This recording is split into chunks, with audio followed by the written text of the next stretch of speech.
So may nag-comment na user sa atin. Sabi niya, natatakot po ako pagdating sa mga bangko eh. In your honest opinion po, okay po ba ang GoTyme na pagtaguan ng pera? Di po siya like biglang mawawala or magda-down ng system?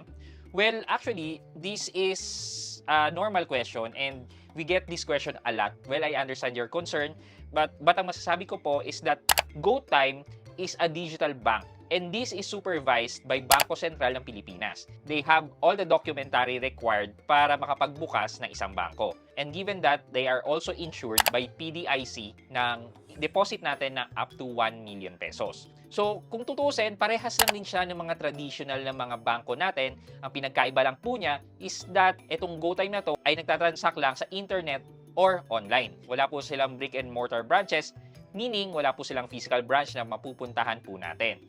Kung magkakaroon po tayo ng problema with our GoTyme account, ang kailangan lang po natin is kontakin ang customer service ng GoTyme.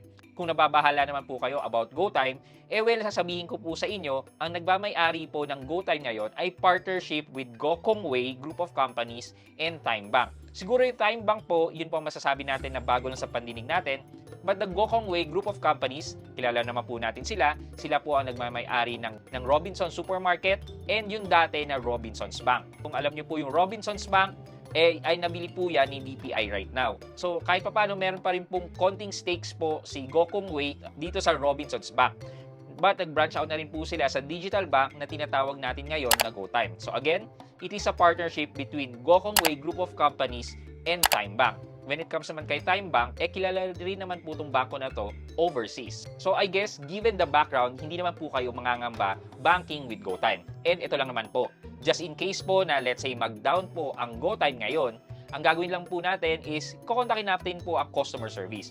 And sabihin natin, hindi po nagre-reply ang customer service ni GoTyme or hindi tayo makalagin sa app at hindi sila nagre-reply sa mga tickets or emails na pinapadala natin, nandyan po ang Bangko Sentral ng Pilipinas na pwede natin kausapin dun sa kanilang messenger account at mag-provide ng reklamo. Then si BSP po ay gagawa po yan ng case at ticket na directly po niyang uutusan si GoTyme para mag-reply po sa mga tickets and emails na nire-raise natin po sa kanila. Thus, maasahan po natin na meron pong kakausap sa mga concerns natin. Ang hindi ko na nga lang po alam is kung gaano kabilis sila magre-reply sa atin. If yan ang mangyari, masasabi po natin na mapangit ang magiging customer experience natin kung magiging ganyang kabagal ang response ni GoTyme. But dun sa question mo, kung maaasahan ba si GoTyme, maasahan naman po natin siya. So kung meron pa kayong mga question na katulad nito, isulat nyo lang po yan sa comment section sa baba at gagawin po natin yan na short video na katulad nito. Bye-bye!